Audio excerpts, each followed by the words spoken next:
Hardly Sound is a documentary series focused on the stories of artists within the Texas underground music community. After getting to visit Shine Studios during a recent filming and recording session for Hardly Sound's upcoming episode featuring Jad Fair, I had a chance to sit down and talk with co-creator and series director Chris Kim about the upcoming season. With his two cats, Tesla and Legend, and his dog, Keaton, to keep us company, we set up in Chris's home office for our conversation. Hi Chris, how are you? I'm good, how are you? Good. Thanks for talking with us today. Pleasure. So you guys have season 2 of Hardly Sound coming up. Yeah, season 2 is in the works. There is the trailer for season 2. And I'm really excited about it. I think it's going to be even better than season 1. The stories we've been collecting this year, we've done Yum and the Villettes, and we're working on Jad Fair right now. And I think with Yum and the Villettes, we really hit upon some gold, some story gold, as it were. I don't want to get into it just because I don't want to spoil it for the viewer, but there are some really, we touch on some really heavy topics. Like the first one is basically going to be all about death, which I wasn't expecting. Yum is a Korean American band, so I thought, okay, that's the theme of the episode. Obviously, I can relate to being a Korean American and what it's like to grow up in that type of environment, and then all of a sudden, death comes into the picture, as it often does, and so, starts to become about that. And Villettes is all about, anxiety and trying to go home and fun stuff like that. Cool. You use the word story, which has been an interesting part of Hardly Sound to me. It's not just a music documentary. This show heavily emphasizes narrative and storytelling. And so I'm curious, has storytelling and narrative, structure always been interesting to you as a filmmaker?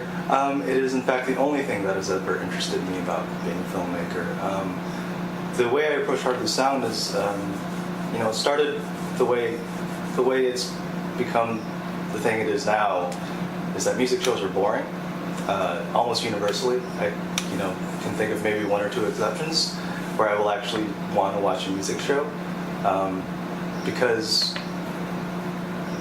they're almost always performance-based, like a concert, or they're in a studio. And in fact, Hardly Sound, the web series, started out that way.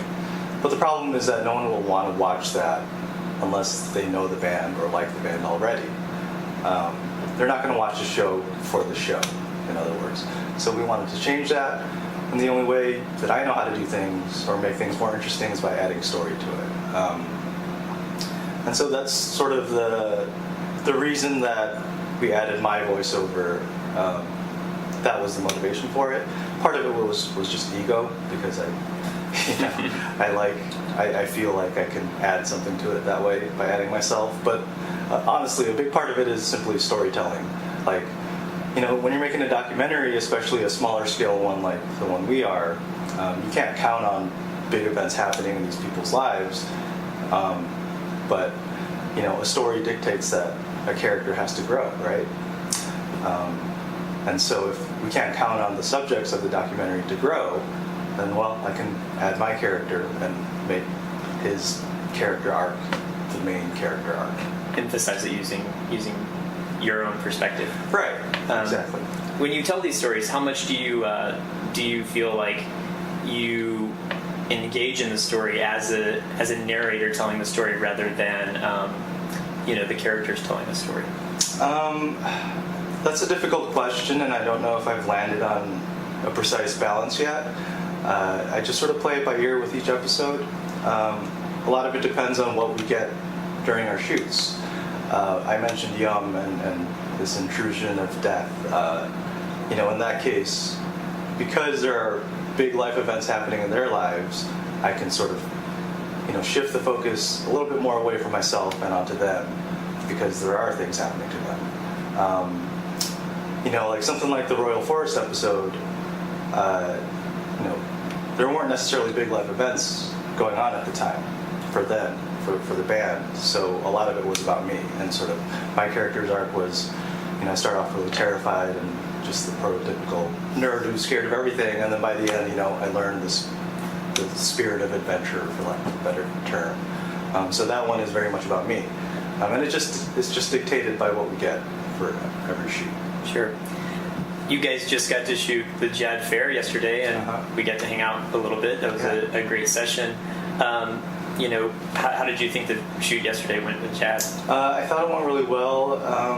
The studio performance shoots are always sort of just a grind. It's never really fun in the same sense that shooting an interview is fun for me. For me, shooting an interview it's usually just me and the other person, and they usually go like 2 hours long, and it's just chatting with someone who's creative and artistic and I can relate to. Which how often do we get to do that, where we just talk to someone new for 2 hours straight?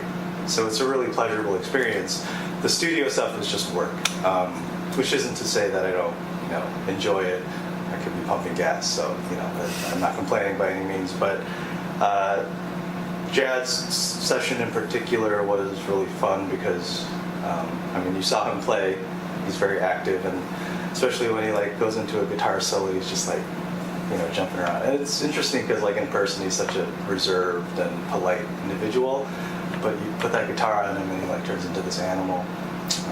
And I think that's reflected in his music too, which is very animalistic and kind of doesn't care about anything but the energy. Yes. Okay, so you guys have an Indiegogo campaign running right now to fund season 2 or help fund season 2. Yeah. So I wanted to mention that is there anything you'd like to say about the Indiegogo campaign? Yeah, I think the Indiegogo campaign, I feel really proud of the gifts we've lined up. I think they're really special, and I think $25 for a t-shirt is really reasonable. And if you're helping to support a show that you love, then all the better. And one thing we're trying to do is to release new content throughout the whole campaign. So far we've released a never before release track from the Royal Forest session from last year, which I actually forgot about. I forgot we had that until Randy said, "Hey, remember when we did that? Maybe we should release that." I was like, "Oh, okay, that's brilliant." And actually the day we released that was we got the highest number of donations yet. So we're planning to do that. Monday we're releasing a trailer for season 2 as a whole.